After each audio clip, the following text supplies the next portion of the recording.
नमस्कार, आदाब, सत श्री अकाल दोस्तों। Welcome back to your own channel current affairs express पे। तो गाइस, आप सब लोग को पता है कि पाकिस्तान ने बोला सऊदी अरेबिया को सिक्योरिटी प्रोवाइड करेगा, तो इसीलिए पाकिस्तान और सऊदी अरेबिया के बीच एक डिफेंस पैक्ट साइन हो चुका है। अब बहुत कोई यूट्यूबर मैंने देखा, बहुत कोई एनालिस्ट देखा। हाँ, मैं मानता हूँ मेरा चैनल छोटा है, तो शायद कोई मुझे बिलीव कर भी सकता है, नहीं भी कर सकते, बट मैं अपना जो राय बता रहा हूँ, कुछ फैक्ट्स लेके बताऊंगा। आप वो फैक्ट्स सोच समझ के, खुद के माइंड लगा के थोड़ा विचार कीजिएगा, ठीक है। उसके बाद आप लोग सोचेंगे कि मैं सही हूँ या गलत हूँ, या बाकी जो भी बड़े बड़े यूट्यूबर जो भी फैक्ट सामने रखा है वो सही है या गलत है। तो इन दोनों के बीच साइन हुआ, ठीक है, डिफेंस पैक्ट। उसके बाद सब सोचे थे कि अमेरिका बहुत खुश है, क्योंकि अमेरिका हमेशा चाहता था कि पाकिस्तान एक रोल प्ले करे, ठीक है, पूरा मिडिल ईस्ट रीजन पे। क्यों भाई?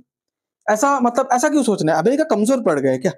मतलब अमेरिका क्या, मतलब पाकिस्तान जैसा हालत हो गया, अच्छा मैं तो संभाल नहीं पा रहा हूँ, तुम जाकर संभाल लो। वो भी एक पाकिस्तान जैसे कंट्री को रिस्पॉन्सिबिलिटी क्यों देगा?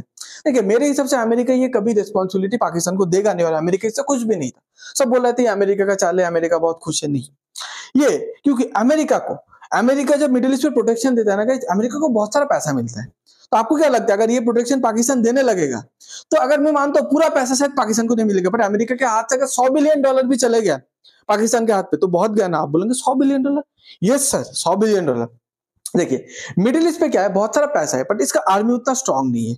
तो मिडिल ईस्ट जब देखा, आप कतार बोलिए, कुवैत बोलिए, ठीक है, सऊदी अरबिया बोले, यूएई, बहरीन, ओमान, ठीक है, जो भी है, ओके, जॉर्डन वगैरह, इन सब देखे, अरे हम लोग तो ये ऑयल बेच के बहुत पैसा कमा लिया। अब जब आपके पास पैसा होता है तो आपका दुश्मन भी बढ़ता है, तो हमारा तो दुश्मन बढ़ेगा। हम लोग को चाहिए प्रोटेक्शन। अब हम लोग का मिलिट्री तो उतना स्ट्रांग नहीं है, तो हम लोग इक्विपमेंट वगैरह पे, इन लोगों के लिए इतना डिफेंस पे कभी उतना रिसर्च एंड डेवलपमेंट पे पैसा नहीं लगाए। तो चले अमेरिका से हथियार खरीदते। अमेरिका से हथियार जब खरीदते, अमेरिका बोला था कि हमारा मिलिट्री भी डिप्लॉय कर दो, क्योंकि हमारा मिलिट्री, ठीक है, हमारा हथियार को हमारा मिलिट्री सबसे आसानी से और सबसे बेस्ट पॉसिबल वे पे मतलब यूज कर पाएगा। तो दोनों मिलिट्री, ठीक है, अमेरिका का मिलिट्री बहुत सारे मिडिल ईस्ट कंट्री पे प्रेजेंट है। अब इसके वजह से अब अमेरिका को बहुत सारा फायदा भी मिलता है, क्योंकि अमेरिका तो कोई काम ऐसे वैसे करेगा नहीं। तो देखिए, अमेरिका जब डोनाल्ड ट्रंप ये सिक्योरिटी के नाम पे, अब सिक्योरिटी दे रहा है, पैसा तो चाहिए। ऐसे तो नॉर्मल पैसा देते ही है, बट बड़े बड़े डील भी लेते हैं पैसे के साथ। अगर आप देखेंगे कि डोनाल्ड ट्रंप जब कुछ महीना पहले जब विजिट किया था, उस टाइम पे $2 ट्रिलियन का डील लेके आया था। गाइस, इंडिया का इकोनॉमी है $4 ट्रिलियन, जीडीपी है, ठीक है, 4 पॉइंट समथिंग। $2 ट्रिलियन का पूरा मिडिल ईस्ट कंट्री से डील लेके आया था। उसमें से 600 बिलियन का इन्वेस्टमेंट कौन करेगा बोला था? Saudi Arabia. 1.2 ट्रिलियन का इकोनॉमिक एक्सचेंज कतार के साथ, ठीक है। उसके बाद 200 बिलियन किसके साथ? यूएई के साथ। तो आपका हो ही गया था $2 ट्रिलियन का, ऐसे डील लेके आया था। और भी डील ओमान वगैरह से, ओके, कुवैत वगैरह से आने वाला था। बट आज के डेट पे जो सबसे बड़ा चीज, आप बोलेगे अमेरिकन डॉलर इतना स्ट्रांग क्यों है? देखिए, किसी भी करेंसी स्ट्रांग हो जाएगा जब उसका डिमांड बढ़ता है। तो अमेरिका मिडिल ईस्ट को क्या बोला? तुम्हारे पास तेल है, सब तुम्हारे तेल खरीदना है, क्योंकि हर एक कंट्री को ऑयल की जरूरत होगा, ठीक है, अपना एनर्जी के लिए ऑयल गैस की जरूरत होगा। तो जब सब तुम्हारा तेल लेने आएगा, तो उसको बोलना हम लोग तेल बेचेंगे, उसके लिए तुम्हें डॉलर हम लोग को पेमेंट करना पड़ेगा। तो पूरा कंट्री यूएस के पास भागे कि अरे बिना डॉलर का तेल नहीं मिलेगा, तेल नहीं, डॉलर दो, डॉलर दो। यूएस का डॉलर का डिमांड बढ़ा, और यूएसए का डॉलर इतना स्ट्रांग हो गया।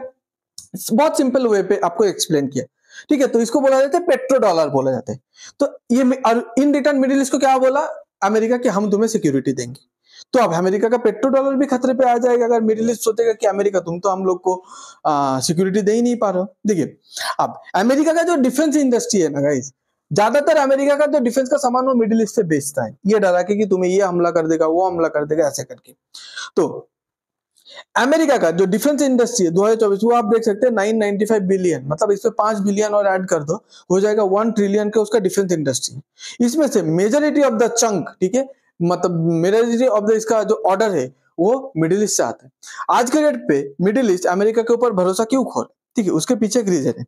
अगर आप देखेंगे, सऊदी अरेबिया आज के डेट पे पाकिस्तान से सिक्योरिटी चाहता है, ठीक है। सऊदी अरेबिया वॉशिंगटन आपका पोस्ट है।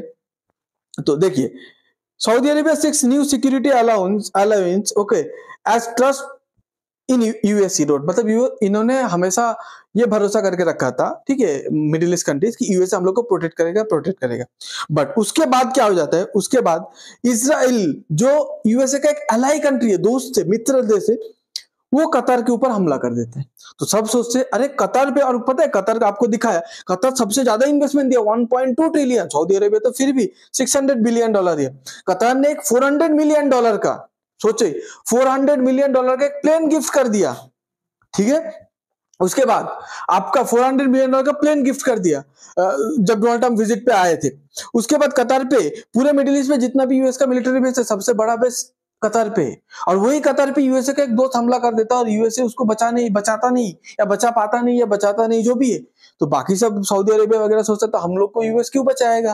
तो इसलिए इन्होंने बोला हम लोग को एक कंट्री चाहिए। अब इन लोग का जितना भी मुस्लिम कंट्री, एक ही कंट्री के पास न्यूक्लियर मिसाइल है, वो है पाकिस्तान। तो ये लोग पाकिस्तान के साथ डील कर लिया। पाकिस्तान के साथ जैसे ही डील कर लिया, अब यूएसए सोचा अरे पाकिस्तान के साथ डील करेगा तो मतलब जो भी पैसा यूएसए के खाते में से जाएगा वो पाकिस्तान के खाते पे आएगा। अब यूएसए तो डोनाल्ड ट्रंप जो बिजनेसमैन है, व्यापारी आदमी है, ये सब मतलब टॉलरेट नहीं करेगा। अब पता है कि आप पाकिस्तान को यूएसए भीख देता है आईएमएफ के थ्रू, तो बता दिया कि US wants oversight of Pakistan defence budget, seek more accountability. तो पाकिस्तान को पकड़ लिया यूएसए, तुम्हें हम पैसा दे रहे हैं ना। अब सऊदी अरेबिया के साथ किस चीज को लेकर डील हुआ, डिफेंस को लेके। यूएसए ने बोल दिया तुम्हारा जो भी डिफेंस बजट जिधर भी खर्चा करोगे डिफेंस के मामले पे, मिसाइल के मामले पे, हम लोग को पूरा हिसाब देना पड़ेगा। अब यूएसए उधर पाकिस्तान का डिफेंस बजट को चोक कर देगा तो पाकिस्तान सऊदी अरेबिया को सिक्योरिटी नहीं दे पाएगा, और सऊदी अरेबिया को अगर सिक्योरिटी नहीं मिला तो वो फिर घूम फिर के अमेरिका के पास आएगा। ओके, उसके बाद देखिए यूएसए क्या बताता है कि did not publish on time. Pakistan को हम लोग बोले थे आपको तो हम लोग पैसे उधारी पे दे रहे हैं, पर आप जो भी करोगे डिफेंस पे खर्चा, ये खर्चा वो खर्चा, आप टाइम पे पब्लिश करना, हम लोग को बताना। तो पाकिस्तान ये सब पब्लिश नहीं कर रहे टाइम पे, तो इसीलिए यूएस ने बोला कि तुम्हारा डिफेंस बजट का हम लोग को दिखाओ, जो भी ट्रांसपेरेंसी है अच्छे से मेंटेन करो।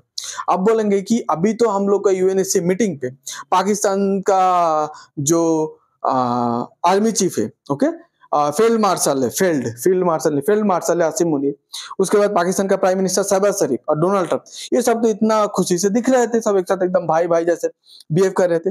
देखिए यूएस पाकिस्तान को ना भरोसा भी करना चाहते हैं और भरोसा कर भी नहीं पाते, क्योंकि पाकिस्तान एक ऐसे कंट्री है जैसे एक डॉग होता है ना, उसको थोड़ा हड्डी दिखा दो तो वो भाग के आ जाता है। पाकिस्तान ऐसे ही है, उसको थोड़ा डॉलर दिखा दो, पैसा दिखा दो, वो आपके पास भाग के आ जाएगा। तो यूएसए को हमेशा पता है कि पाकिस्तान कितना भी आज यूएसए के साथ है, पर वो हमेशा ही चाइना को कभी नहीं छोड़ेगा। और आपको पता है यूएसए का जाने दुश्मन है, आर्क राइवल है चाइना, ठीक है। तो आप सोचिए जब यूएसए को पता है, अभी मेरा क्वेश्चन है आप सब लोगों से, जब आप बोलिए जब यूएसए को पता है कि ये पाकिस्तान घूम फिर के चाइना के गोद पे बैठेगा, तो क्या यूएस मिडिल ईस्ट जैसे इतना बड़ा एरिया, स्ट्रैटेजिकली इंपॉर्टेंट एरिया, जिधर वो चाइना को घुसना नहीं देना चाहता, जिधर वो ट्रिलियंस ऑफ डॉलर कमाता है, ठीक है, जिधर वो दबदबा बना के रखा है, जिस रीजन की वजह से पेट्रो डॉलर चल रहे हैं, उस एरिया पे पाकिस्तान को कंट्रोल करने दे देगा, जब पता है कि पाकिस्तान कल घूम फिर के जाकर चाइना के गोद पे बैठ जाएगा। उसके बाद यूएसए देखिए, यूएसए अभी अफगानिस्तान से तो विड्रॉ कर लिया था 2019 पे, ठीक है। अब एक बात सोचिए, अब यूएस चाहता है अफगानिस्तान पे मुझे फिर से एक मिलिट्री बेस चाहिए ताकि वो रीजन को पूरा अच्छे से कंट्रोल कर पाए। तो जब चाइना, ईरान, रशिया क्या किया दिया, बोला ना अफगानिस्तान पे तुम बेस नहीं ले सकते। अब देखिए चाइना, ईरान, रशिया तो ऐसे ही तो अमेरिका का दुश्मन है, पर इधर सबसे बड़ा शॉकिंग चीज है क्या पता है, पाकिस्तान भी चाइना, ईरान, रशिया का साथ दिया। अब देखिए पहली बात है यूएसए एक बेस चाहता है, पाकिस्तान उस पर ना कर रहे। यूएसए का जो दुश्मन है रशिया, चाइना, ईरान, उसके साथ पाकिस्तान मतलब सुर पे सुर मिला रहे। तो आपको क्या फिर भी लगता है पाकिस्तान को बोलेगा जाओ तुम मिडिल ईस्ट का जाके एकदम मतलब दादा बन के बैठा रहो, भगवान बन के बैठा रहो, उनको प्रोटेक्शन दो? यूएस कभी नहीं चाहेगा। ओके, उसके बाद यूएस को पता है कि चाइना पाकिस्तान, अगर पाकिस्तान इतना यूएस के बारे में सोचता तो मतलब चाइना के साथ जो सीपीईसी कॉरिडोर है जिसको लेके यूएसए हमेशा थोड़ा प्रॉब्लम फील करता है, उसको बंद कर देता। आज के डेट पे शायद इंडिया और यूएसए का रिलेशन उतना अच्छा नहीं है, पर जब देखिए इंडिया और यूएसए का जब तक रिलेशन था, इंडिया चाइना के साथ रिलेशन को लेकर उतनी इंटरेस्टेड नहीं था, जिसकी वजह से यूएसए एक साइड से बहुत खुश था। पर पाकिस्तान, यूएसए को पता ऐसा नहीं है। आज के डेट पे यूएस सोच रहा है अगर कल मैं ईरान के ऊपर अटैक करूंगा तो पाकिस्तान अपना जमीन दे देगा। अब देखना ना, जब टाइम आएगा ना पाकिस्तान जाके चाइना के गोद पे बैठ जाएगा, तब यूएस को फिर से पता चलेगा। तो यही सब की वजह से यूएस कभी खुश नहीं रहेगा, कभी यूएस चाहेगा नहीं कि मिडिल ईस्ट जैसा स्ट्रेटेजिक इंपॉर्टेंट एरिया को पाकिस्तान कंट्रोल करे, पाकिस्तान उसका दादा बन जाए। आपको अगर ये वीडियो अच्छा लगता है तो please like, share and subscribe. आप क्या सोचते हैं? मैंने बोला बहुत बड़े बड़े यूट्यूबर क्लेम करता है कि यूएस बहुत खुश है पाकिस्तान मिडिल ईस्ट पे एंट्री किया है, और मैं बताता हूँ नहीं, यूएस खुश नहीं है। तो आप क्या सोचते हैं कमेंट में बताइए। आप सहमत हो भी सकते हो, अपोज भी कर सकते हैं, मुझे कोई प्रॉब्लम नहीं। Okay, thanks for being here, your time really matters, God bless you.